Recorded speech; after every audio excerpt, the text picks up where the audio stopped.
اعوذ باللہ من الشیطان الرجیم بسم اللہ الرحمن الرحیم رب اشرح لی صدری ویسر لی امری واحلل عقدۃ من لسانی یفقہوا قولی ربی زدنی علما۔ بسم اللہ الرحمن الرحیم۔ سورہ البقرہ آیت نمبر 258۔ کل ہم لوگوں نے آیت الکرسی پڑھی تھی۔ آج یہاں پہ البقرہ میں حضرت ابراہیم کا ذکر دوبارہ سے آ رہا ہے۔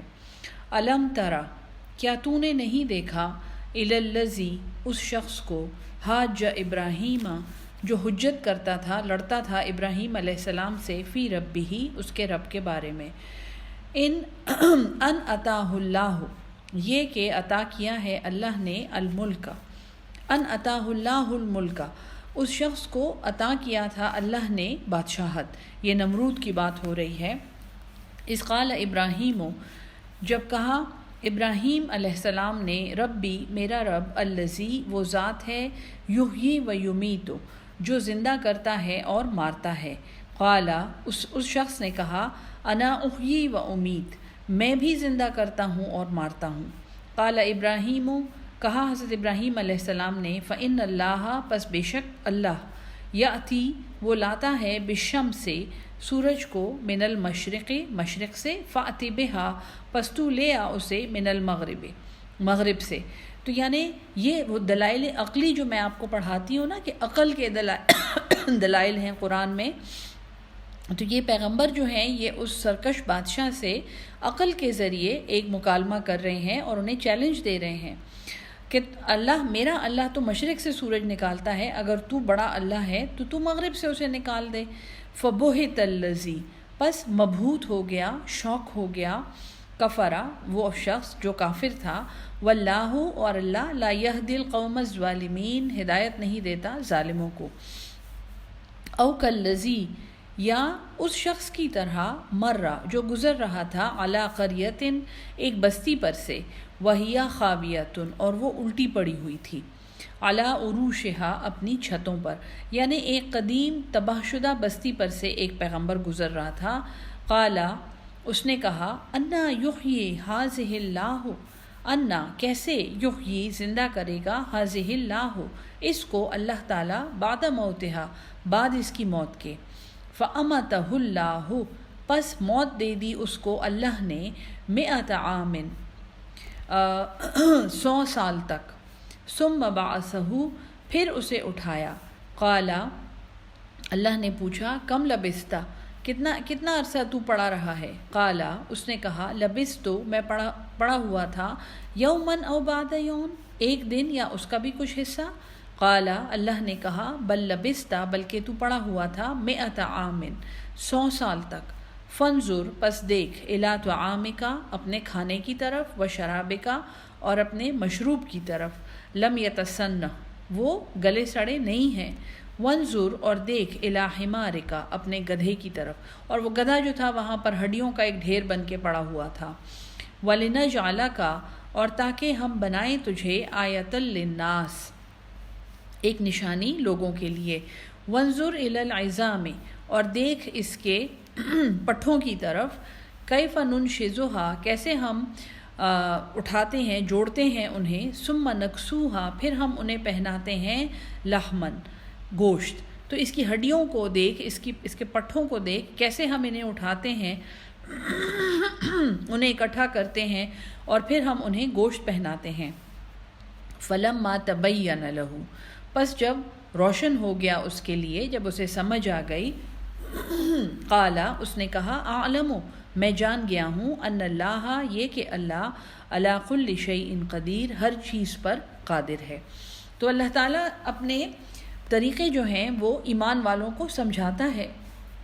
وَإِذْ قَالَ ابراہیم، اور جب کہا ابراہیم علیہ السلام نے، ربی ارینی، اے میرے رب مجھے دکھا، کیف تحیی الموتیٰ، کیسے تو زندہ کرے گا مردوں کو۔ قال، اللہ نے کہا، اولم تؤمن، کیا تو ایمان نہیں رکھتا؟ قال، حضرت ابراہیم نے کہا، بلا، کیوں نہیں، ولکن لیطمئن قلبی، اور لیکن میرے دل کو اطمینان ہو جائے، تو اللہ تعالیٰ پہ مکمل ایمان رکھتے ہوئے ایک امر کی جستجو کرنا اور اس میں تحقیق کرنا، ریسرچ کرنا جو ہے وہ ایمان کے منافی نہیں ہے۔ حضرت ابراہیم نے کہا کہ مجھے پورا یقین ہے کہ جو آپ نے کہا ہے وہ میرا ایمان ہے، لیکن میرے دل کو ایک اطمینان چاہیے، میں خود یہ فینومینن دیکھنا چاہتا ہوں۔ قال، اللہ نے کہا، فخذ اربعۃ، پس تو پکڑ لے 4 من الطیر، پرندے، فسرہن، پس ہلا لے ان کو، الیک، اپنے ساتھ، ثم اجعل، پھر ڈال دے، علی کل جبل، ان سب پہاڑوں پر، منہن، ان کے، جزءاً، حصے، یعنی 4 پرندے پکڑ لا، انہیں اپنے آپ سے ہلا لے، پھر انہیں ذبح کر کے ان کے گوشت کو آپس میں ملا جلا کے ان کے حصے ان پہاڑوں پر جا کر رکھا۔ ثم ادعہن، پھر بلا ان کو، یاتینک، وہ آ جائیں گے تیرے پاس، سعیاً، دوڑے ہوئے۔ تو حضرت ابراہیم کو یہ معجزہ دکھایا گیا اور ان کو اللہ تعالیٰ نے یقین دلایا کہ دیکھو یہ مردہ پرندے تھے اور ہمارے حکم سے ان کے منتشر اجزاء ان کے جسموں کے اکٹھے ہو کر تیرے پاس تیرے بلانے پر واپس آ گئے۔ اسی طرح انسان ہمارے بلانے پر ہمارے پاس واپس آ جائے گا۔ وَعْلَمْ، اور جان لے، ان اللہ، یہ کہ اللہ، عزیز حکیم، وہ زبردست ہے اور حکمت والا ہے۔ مثل الذین، مثال ان لوگوں کی، ينفقون اموالہم، جو خرچ کرتے ہیں اپنے مال، فی سبیل اللہ، اللہ کی راہ میں، کمثل، جیسے ایک مثال ہے، حبۃ، ایک دانے کی، انبتت، اگتی ہیں اس میں سے، 7 سنابل، 7 بالیاں، فی کل سنبلۃ، ہر ایک بالی میں، 100 حبہ، 100 دانے ہوتے ہیں، یعنی ایک دانہ جو بوتا ہے اس میں سے اس کو 100 دانے مل جاتے ہیں۔ لوگ کہتے ہیں نا کہ اللہ 700 گنا بڑھا کے بدلہ دیتا ہے، اللہ ہزاروں گنا بھی بڑھا سکتا ہے۔ واللہ یضاعف، اور اللہ بڑھاتا ہے، لمن یشاء، جس کے لیے وہ چاہتا ہے۔ واللہ واسع علیم، اور اللہ وسعت والا اور علم والا ہے۔ الذین ينفقون اموالہم، جو لوگ خرچ کرتے ہیں اپنے مال، فی سبیل اللہ، اللہ کی راہ میں، ثم، پھر، لا یتبعون، وہ نہیں چاہتے ہیں، ما انفقوا، جو انہوں نے خرچ کیا، منن، احسان جتا کر، وہ کسی کو تکلیف نہیں دیتے احسان جتا کر، ولا اذن، اور نہ ہی اذیت دیتے ہیں، لہم، ان کو جن کو انہوں نے مال دیا، اجرہم، ان کا اجر، عند ربہم، اللہ کے پاس ہے، ولا خوف علیہم، اور ان پر کوئی خوف نہیں ہے، ولا ہم یحزنون، اور نہ ہی وہ غمگین ہوں گے۔ قول معروف، ایک اچھی بات، ومغفرۃ، اور معاف کر دینا، خیر، بہتر ہے، من صدقۃ، اس صدقے سے، یتبعھا، جس ڈھونڈے جس میں، اذن، تکلیف، یعنی اگر کسی کو آپ نے کچھ دے کر، کوئی صدقہ خیرات دے کر ان کا دل دکھانا ہے تو اس سے اچھا یہ ہے کہ آپ ان سے ایک اچھی بات کریں یا ان کی کوئی غلطی معاف کر دیں۔ واللہ غنی حلیم، اور اللہ تو غنی ہے، وہ تو بے پرواہ ہے، اور حلیم، وہ بڑے حلم والا ہے، بڑا حلیم ہے۔ یا ایھا الذین آمنوا، اے ایمان والو، لا تبطلوا، تم نہ باطل کرو، نہ ضائع کرو، صدقاتکم، تمہارے صدقات، بالمن، احسان جتا کر، والاذی، اور تکلیف دے کر، کالذی، اس شخص کی مانند، ينفق، جو خرچ کرتا ہے، مالہ، اپنا مال، رعاء الناس، لوگوں کو دکھانے کے لیے۔ یاد رکھیں ریاکاری کے بارے میں حدیث جو ہے، معاذ بن جبل رضی اللہ تعالیٰ عنہ کی حدیث ہے کہ میں یاد کر کے روتا ہوں جب حضور صلی اللہ علیہ وسلم نے مجھے بلا کے کہا تھا کہ سنو معاذ، ریاکاری جو ہے یہ شرک ہے، اور یہ سمجھنا بہت ضروری ہے کہ کوئی کام لوگوں کو دکھانے کے لیے اور لوگوں کو امپریس کرنے کے لیے جب کیا جاتا ہے تو اس کا بدلہ اللہ کے دربار میں پھر کچھ بھی نہیں رہتا، کیونکہ اگر آپ لوگوں کو امپریس کر رہے ہیں تو لوگ تو آپ کی واہ واہ کر دیتے ہیں، دنیا میں ہی آپ کو بدلہ مل جاتا ہے، اور وہ عمل جو ہے وہ اللہ کے لیے خالص نہیں رہتا۔ وَلَا يُؤْمِنُ بِاللَّهِ، اور وہ ایمان نہیں لاتے اللہ پر، وَالْيَوْمِ الْآخِرِ، اور نہ آخرت کے دن پر، فَمَثَلُهُ، پس ان کی مثال، کَمَثَلِ، جیسے مثال ہے، صفوان، ایک چٹان کی، علیہ تراب، اس پر مٹی ہے۔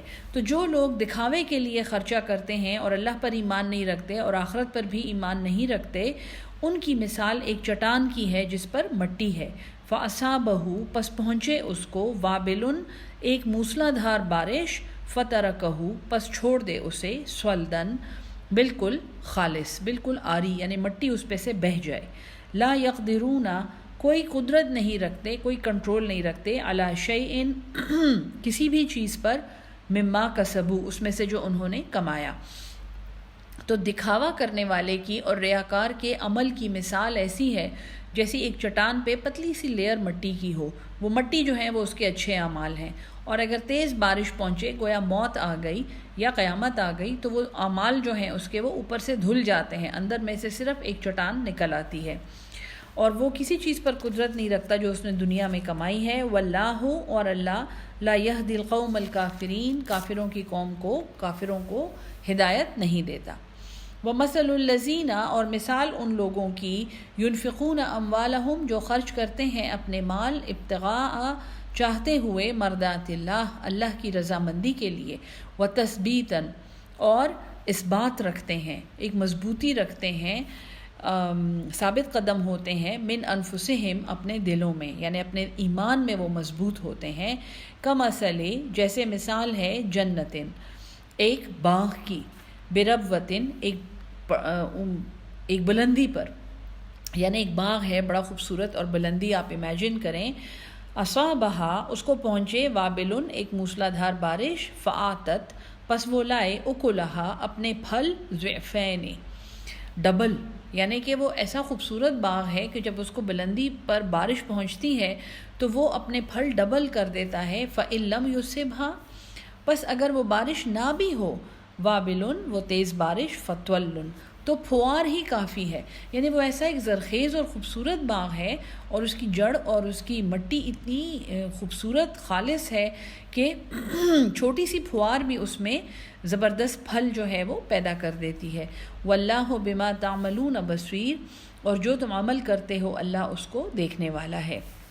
ایودو کیا چاہتا ہے، احدکم تم میں سے کوئی ایک، ان تکون لہو یہ کہ اس کے لیے ہو، جنتن ایک باغ، من نخیل کھجوروں کا، وعناب اور اناروں کا، تجری جاری ہوں، من تحتها الانہار اس کے نیچے سے نہریں.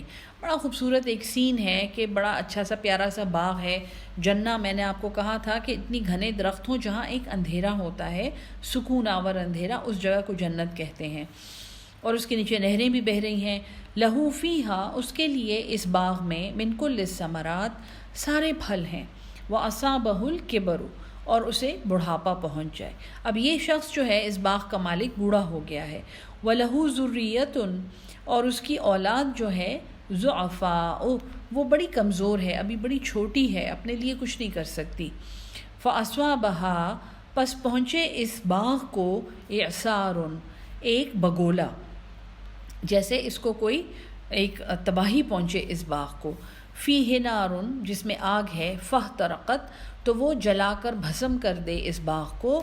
کذالک اسی طرح، یبین اللہ بیان کرتا ہے اللہ، لکم الآیاتی تمہارے لیے اپنی آیات، لعلکم تاکہ تم، تتفکرون تم سوچو، تم غور و فکر کرو.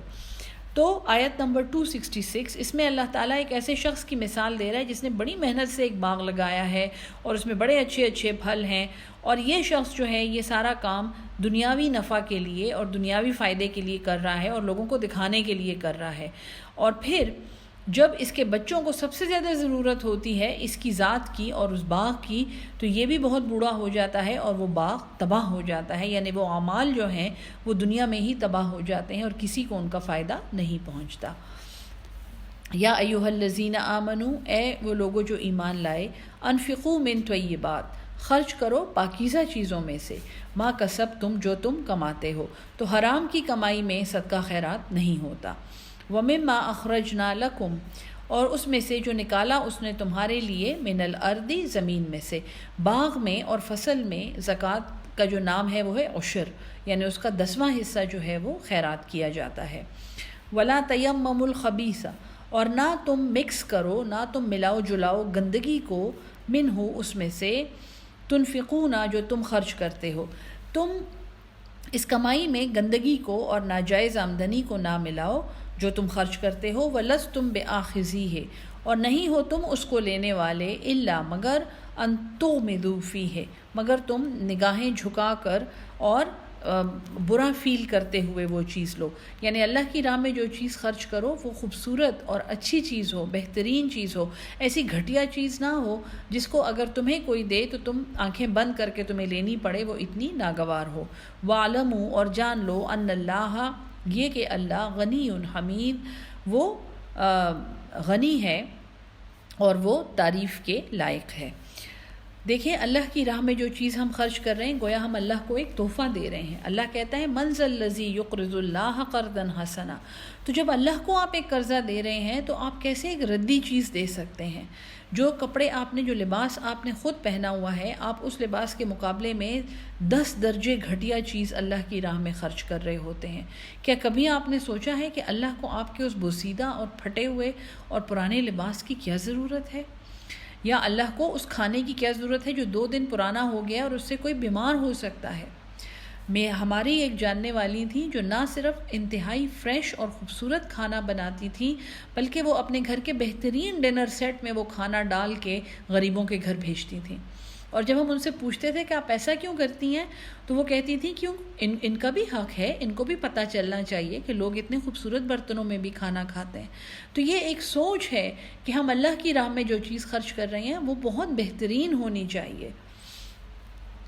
الشیطان، بے شک شیطان، یعدکم الفقر، وہ ڈراتا ہے تمہیں فقیری سے، ویأمرکم، اور وہ امر کرتا ہے تمہیں بالفحشاء، فحش کا. میں نے کہا تھا نا کہ آپ برائیاں اور فحش جو ہیں یہ الگ الگ بیان ہوتی ہیں.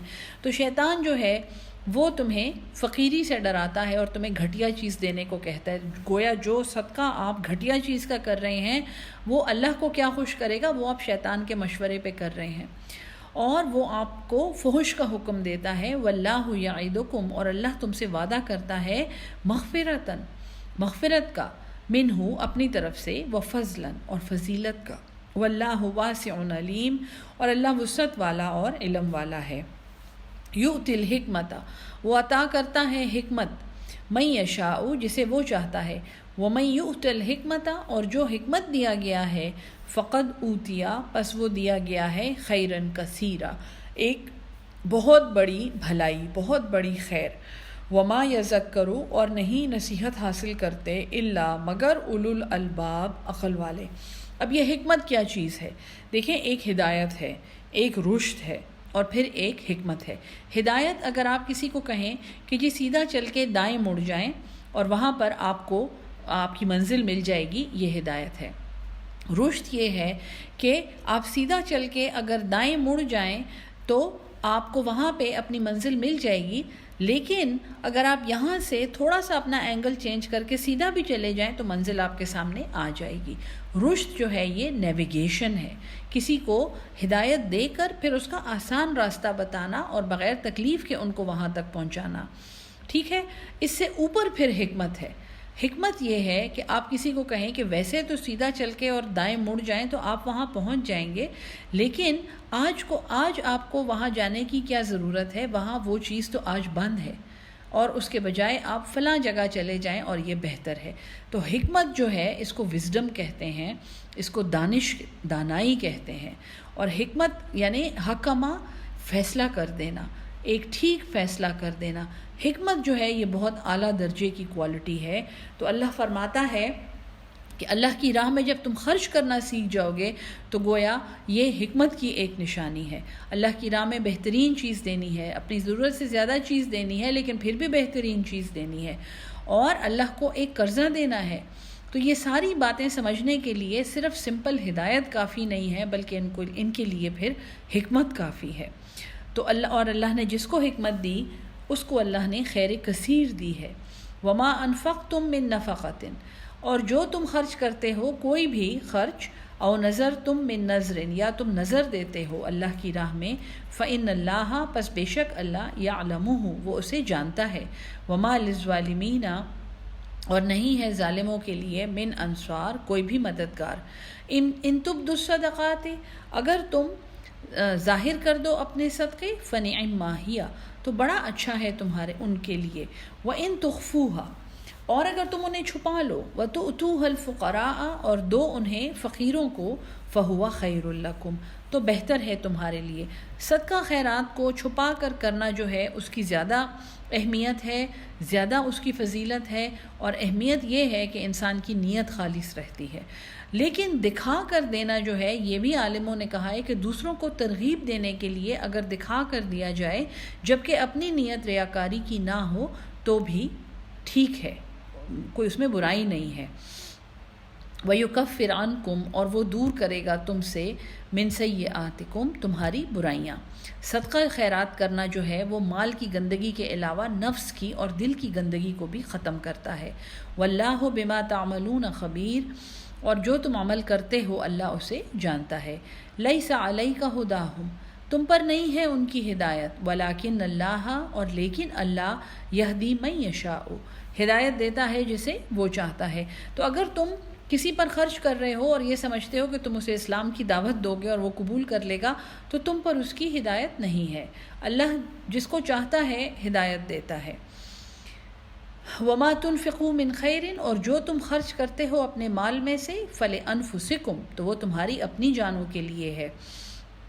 وَمَا تُنْفِقُونَ اور نہیں خرچ کرنا إِلَّا ابْتِغَاءَ مگر چاہتے ہوئے وجہ اللہ کی رضا، اللہ کی رضا کے لیے خالص خرچ کرنا ہے۔ وَمَا تُنْفِقُوا مِنْ خَيْرٍ اور جو تم خرچ کرتے ہو مال میں سے يُوَفَّ إِلَيْكُمْ وہ واپس کرتا ہے تمہیں، وَأَنْتُمْ لَا تُظْلَمُونَ اور تم ظلم نہیں کیے جاؤ گے۔ لِلْفُقَرَاءِ الَّذِينَ ان فقیروں کے لیے وہ لوگ احصروا فی سبیل اللہ جو روک لیے گئے ہیں اللہ کی راہ میں، لا یستطیعون وہ استطاعت نہیں رکھتے، طاقت نہیں رکھتے، ضرب لگانا فی الارض زمین میں۔ جو فقیر لوگ ہیں یہ وہ ہیں جو کسی وجہ سے پروگرس نہیں کر سکتے، احصروا فی سبیل اللہ پھر وہ یہ استطاعت بھی نہیں رکھتے کہ وہ زمین میں چلیں پھریں، سفر کریں اور اپنے لیے روزی روٹی ڈھونڈیں۔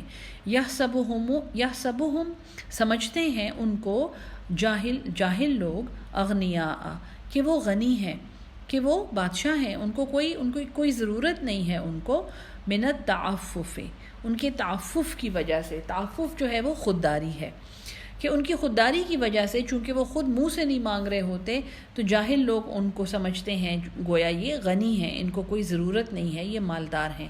تعرفہم تو پہچان لے گا ان کو بسیماہم ان کے چہروں سے، اور تفسیر میں ہے کہ ان کے چہروں کی زردی سے یا ان کے ایکسپریشن سے۔ لا یسألون الناس وہ سوال نہیں کرتے ہیں لوگوں سے الحافاً لحاف بن کر، کمبل بن کر۔ تو جو فقیر لحاف اور کمبل بن کے سوال کرتے ہیں وہ اسلام میں بڑے ناپسندیدہ ہیں۔ جو خوددار لوگ ہوتے ہیں جو کبھی سوال نہیں کرتے تو پھر اللہ کی راہ میں خرچ کرنے والے انہیں خود پہچانتے ہیں۔ وما تنفقوا من خیر اور جو تم خرچ کرو گے مال میں سے فإن اللہ بہ علیم پس بے شک اللہ اسے جاننے والا ہے۔ الذین جو لوگ ینفقون اموالہم وہ خرچ کرتے ہیں اپنے مال باللیل والنہار رات میں اور دن میں، سرا وعلانیا چھپا کر اور اعلانیہ، فلہم اجرہم پس ان کے لیے ان کا اجر عند ربہم ان کے رب کے پاس ہے، ولا خوف علیہم اور ان پر کوئی خوف نہیں ہے، ولا ہم یحزنون اور نہ ہی وہ غمگین ہوں گے۔ اب یہاں پر اللہ کی راہ میں خرچ کرنے کا بیان جو ہے اللہ تعالیٰ ایک بہت امپورٹنٹ ٹاپک پر اس کو لے آیا ہے، جہاں پہ ہمیں یہ سمجھایا جائے کہ مال میں حلال اور حرام کیا ہے۔ تو یہاں سے جو ہے اللہ تعالیٰ نے سود کی بات یہاں پہ کی ہے۔ الذین یہ آیت نمبر 275 البقرہ۔ الذین جو لوگ یاکلون الربا جو کھاتے ہیں سود کو۔ سود کی حرمت جو ہے یہ مدنی زندگی میں کافی شروع میں ہی ظاہر ہو گئی تھی اور سود جو ہے وہ حرام قرار پایا تھا۔ تو یہاں پہ اللہ فرماتا ہے الذین یاکلون الربا جو لوگ سود کھاتے ہیں، لا یقومون وہ نہیں کھڑے ہوں گے الا مگر کما یقوم الذی جیسے کھڑے ہوتے ہیں وہ لوگ یتخبطہ الشیطان یتخبط خبط ہو گیا ہے انہیں، وہ پاگل ہو گئے ہیں، ان کو پاگل کر دیا ہے شیطان نے من المس سے چھو کے۔ تو جو لوگ سود کھاتے ہیں وہ نہیں کھڑے ہوں گے قیامت کے دن مگر وہ لوگ کھڑے ہوں گے جنہیں شیطان نے چھو کے پاگل کر دیا ہے۔ سود خور معاشرہ آپ یاد رکھیں وہ کبھی بھی پرامن معاشرہ نہیں ہو سکتا۔ ایک چھوٹی سی مثال میں آپ کو دیتی ہوں، جتنی ٹریفک آپ آج سڑکوں پہ دیکھتے ہیں، کیا آج سے 10 سال پہلے یاد کریں کیا یہ حال تھا سڑکوں پہ؟ آپ کو پتہ ہے اس کی ایک وجہ کیا ہے؟ ہمارے بینکوں نے گاڑیاں خریدنے کے لیے قرضے دینے شروع کر دیے ہیں، اور وہ سارے قرضے جو ہیں وہ 13% اور 18% اور 22% سود پر ہیں۔ تو ہر کوئی چاہے اس کی استطاعت ہے یا نہیں ہے، چاہے اس کو بلکہ ضرورت بھی ہے یا نہیں ہے، وہ بینک سے جا کے ایک سودی قرضہ لے کر گاڑی خرید کر لے آتا ہے، اور وہ سڑکوں پہ ساری گاڑیاں ہمیں نظر آ رہی ہیں۔ اپنی سڑکوں کا حال دیکھیں، کیا یہ پاگل خانہ نہیں ہے؟ چھوٹی سی مثال میں نے آپ کو دی ہے، آگے اور مثالیں سوچتے رہیں آپ کہ سود کی گندگیاں جو ہیں وہ قرآن میں آگے بھی پڑھائی جائیں گی۔ اسلام میں سود حرام ہے، حرام بالحرام ہے۔ اسلام کا پورا فائنینشیل سسٹم جو ہے اس میں سود نہیں ہے، اور سود کی ڈیفینیشن یہاں پہ آپ پڑھ لیں، گو کہ زیادہ ٹائم نہیں ہے، لیکن 2 باتیں ہوتی ہیں سود میں۔ جو اماؤنٹ دیا جاتا ہے، جیسے میں آپ کو قرضہ دے رہی ہوں تو میں آپ کے پروفٹ اور لاس میں شیئرنگ نہیں کر رہی ہوں، میں آپ کو کہہ رہی ہوں لو میرے پیسے لے لو، اس سے بزنس کر لو، لیکن اگر تمہیں نقصان بھی ہو گیا تو بھی تم نے مجھے یہ پیسے پورے واپس کرنے ہیں، ایک بات۔ دوسرا، میں سود میں ایک فکس ٹائم رکھتی ہوں، میں آپ کو کہتی ہوں کہ لو میرے 1000 روپے لو، بزنس میں لگاؤ، نقصان ہو یا فائدہ ہو تم نے 1 مہینے کے بعد یہ پیسے مجھے واپس کرنے ہیں۔ اور نہ صرف میں اس پہ فکس ٹائم لگاتی ہوں، میں اس پہ ایک فکسڈ پرسنٹیج لگاتی ہوں، اور میں کہتی ہوں لو بھائی تمہیں بہت ضرورت ہے تو یہ 1000 روپے لے لو، بزنس میں لگا دو، 1 مہینے بعد تم نے مجھے 1020 روپے واپس کرنے ہیں، نہ واپس کیے تو یہ اگلے مہینے 1040 روپے ہو جائیں گے۔ تو امید ہے آپ کو سود کا کانسیپٹ سمجھ آ گیا ہوگا کہ یہ کیا چیز ہے، اور اللہ انتہائی نفرت کا اظہار کر رہا ہے یہاں پہ سود سے، کہ جو لوگ سود کھاتے ہیں وہ نہیں کھڑے ہوں گے قیامت کے دن مگر ایسے جیسے پاگل دیوانے ہوتے ہیں جنہیں شیطان نے چھو لیا ہے۔ ذالک بانہم، یہ اس لیے، قالو، انہوں نے کہا، انما البیع، بے شک جو تجارت ہے، مثل الربا، اس کی مثال سود کی ہے۔ سود جو ہے یہ تو بزنس کر رہے ہیں ہم، یہ تو پروفٹ لاس شیئرنگ کی کیا بات ہے، ہم تو انویسٹمنٹ کر رہے ہیں۔ انویسٹمنٹ بالکل الگ چیز ہے اور سود بالکل الگ چیز ہے، میں نے آپ کے لیے ڈیفائن کر دیا ہے، ٹھیک ہے جی۔ فکسڈ اماؤنٹ ہے، فکسڈ ٹائم ہے، اور اس کے اوپر فکسڈ پرسنٹیج ہے، اور پروفٹ لاس شیئرنگ نہیں ہے۔ سود کی وجہ سے پیسہ معاشرے میں بند ہو جاتا ہے، جبکہ تجارت سے پیسہ معاشرے میں سرکولیٹ کرتا ہے۔ آج جب دنیا میں 7-8 لوگوں کے پاس دنیا کی 50% سے زیادہ دولت ہے، وہ اسی لیے کہ پورا معاشرہ، پوری دنیا جو ہے ہماری فائنینشیل ورلڈ، وہ سود پہ چل رہا ہے، اور یہ لوگ سود پہ سود کھا کھا کے آج اتنے امیر ہو گئے ہیں کہ پوری دنیا جو ہے چاہے وہ بھوکوں مر رہی ہو، یہ 7-8 خاندان جو ہیں یہ بہت ہی امیر ہیں۔ وَأَحَلَّ اللَّهُ الْبَيْعَ، اللہ نے حلال کیا ہے تجارت کو، وَحَرَّمَ الرِّبَا، اور سود کو حرام کیا ہے۔ یہ حرمت کی آیت ہے۔ اس کے بعد صحابہ نے اپنے قرضے سارے معاف کر دیے تھے، اپنی سودی انویسٹمنٹس ختم کر دی تھیں۔ فمن جاءہ، پس جب آ جاتی ہے اس کے پاس، موعظۃ من ربہ، پس جس کے پاس نصیحت آتی ہے اس کے رب کی طرف سے، فانتہا، اور وہ باز آ گیا، فلہ، پس اس کے لیے ما سلف، جو گزر گیا وہ معاف ہے، وَأَمْرُهُ إِلَى اللَّهِ، اور امر تو صرف اللہ کا ہے، وَمَنْ عَادَ، اور جس نے پھر زیادتی کی، فَأُولَئِكَ، پس یہی لوگ ہیں، اصحاب النار، جو آگ کے ساتھی ہیں، ہم فیہا خالدون، ہمیشہ اس میں رہیں گے۔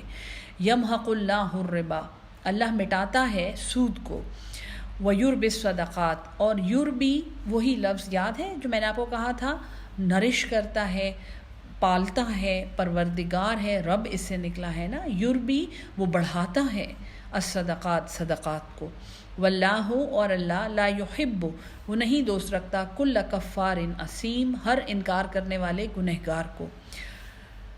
بغیر سود کا کاروبار کسی کو آج کل سمجھ ہی نہیں آتا، وہ کہتے ہیں یہ کیسے ہو سکتا ہے کہ آپ سود کے بغیر کاروبار کریں۔ حضرت عثمان رضی اللہ تعالیٰ عنہ کے نام کا بینک اکاؤنٹ آج بھی مدینہ میں موجود ہے، ان کے نام کے کھجوروں کے باغ موجود ہیں، ان کے نام کے ہوٹل موجود ہیں جو وقف ہیں حرم کی خدمت کے لیے۔ آج بھی لاکھوں ریال جو ہیں وہ کما کے ان بینکوں میں داخل کیے جاتے ہیں اور حضور صلی اللہ علیہ وسلم کے روضہ اقدس کی اور مسجد نبوی کی اس پیسے سے خدمت کی جاتی ہے۔ حضرت عثمان رضی اللہ تعالیٰ عنہ کب گزر گئے ہیں، کب وہ فوت ہوئے ہیں، یاد ہے آپ کو؟ 1400 سال پہلے۔ تو یہ ہے کسی کے صدقے کو بڑھانا اور اس کو ڈیولپ کرنا اور اس کی پرورش کرنا۔ ان الذین آمنوا، بے شک جو لوگ ایمان لائے، وعملوا الصالحات، اور انہوں نے نیک عمل کیے، وقاموا الصلاۃ، اور نماز قائم کی، وآتوا الزکوٰۃ، اور زکوٰۃ ادا کی۔ بالکل شروع والی بات پھر سے آ گئی نا، کیونکہ صورت اب کلوزنگ کی طرف جا رہی ہے۔ ولا خوف لہم اجرہم، ان کے لیے ان کا اجر عند ربہم، ان کے رب کے پاس ہے۔ ولا خوف علیہم، اور ان پر کوئی خوف نہیں ہے، ولا ہم یحزنون، اور نہ ہی وہ غمگین ہوں گے۔ یا ایھا الذین آمنوا اتقوا اللہ، اے ایمان والو ڈرو اللہ سے، وذروا ما بقی، اور چھوڑ دو جو رہ گیا، جو باقی ہے، من الربا، سود میں سے، ان کنتم مؤمنین، اگر تم ایمان والے ہو۔ تو حضرت ابوبکر صدیق اور حضرت عثمان رضی اللہ تعالیٰ عنہ کے ہمیں ڈیلنگز پتہ ہیں کہ ان آیات کے فوراً بعد انہوں نے اپنے سارے سودی قرضے معاف کر دیے تھے، بلکہ ایسا بھی تھا کہ ان کا کوئی مقروض یہودی شخص تھا جو اس وجہ سے مسلمان ہوا تھا، جب اس کو یہ پتہ چلا کہ ان کے دین میں سود حرام ہے۔ فَإِن لَّمْ تَفْعَلُوا، پس اگر تم ایسا نہ کر سکو، فَأْذَنُوا، پس جان لو، پس تیار ہو جاؤ، بحرب من اللہ، ایک جنگ کے لیے اللہ کے ساتھ، ورسولہ، اور اس کے رسول کے ساتھ۔ تو گویا سودی نظام میں سود لینا اور سود کا کاروبار کرنا ایسا ہے جیسے اللہ اور اس کے رسول کے ساتھ جنگ کرنا۔ حرب جو ہے یہ وار کو کہتے ہیں۔ سو بی پریپیئرڈ فار اے وار اللہ اور رسول کے ساتھ۔ وَإِن تُبْتُمْ، اور اگر تم نے توبہ کر لی، فَلَكُمْ، تو تمہارے لیے، رؤوس اموالکم، رؤوس وہ سر ہے، یعنی اصل مال جو ہے، اصل زر، وہ تم لے لو، سود معاف کر دو۔ لا تظلمون، نہ تم پر ظلم کیا جائے، نہ تم ظلم کرو گے، ولا تظلمون، اور نہ ہی تم ظلم کیے جاؤ گے، تم پر ظلم ہوگا۔ وَإِن كَانَ ذُو عُسْرَةٍ، اور اگر ہے کوئی تنگی والا، فَنَظِرَةٍ، تو اس کو مہلت دے دو، إِلَى مَيْسَرَةٍ، یہاں تک کہ اس کو میسر آ جائے، اس پر کشادگی ہو جائے۔ وَإِن تَصَدَّقُوا، اور اگر تم صدقہ کر دو، تم اپنا وہ قرض جو ہے وہ صدقہ کر دو، خَيْرٌ لَكُمْ، یہ بہتر ہے تمہارے لیے، إِن كُنتُم مُؤْمِنِينَ، اگر تم ایمان، إِن كُنتُم تَعْلَمُونَ، اگر تم علم رکھتے ہو۔ وَاتَّقُوا يَوْمًا، اور ڈرو اس دن سے، تُرْجَعُونَ فِيهِ، تم لوٹو گے اس میں، إِلَى اللَّهِ، اللہ کی طرف۔ یہ مال اور یہ ہر ایک چیز کے حساب کتاب کرتے ہوئے یاد رکھو ایک دن تمہیں اللہ کی طرف لوٹنا ہے۔ ثم توفا، پھر وہ واپس کر دے گا، کل نفس، ہر نفس کو، ہر جان کو، ما کسبت، جو اس نے کمایا، وہم لا یظلمون، اور وہ ظلم نہیں کیے جائیں گے۔ اس کے بعد آیت دین ہے جو کہ البقرہ کی سب سے لمبی آیت ہے، بلکہ وہ قرآن کی سب سے لمبی آیت ہے، تو اس کو ایک مختصر سیشن میں کور کروں گی، البقرہ کی کلوزنگ انشاءاللہ اگلے سیشن میں۔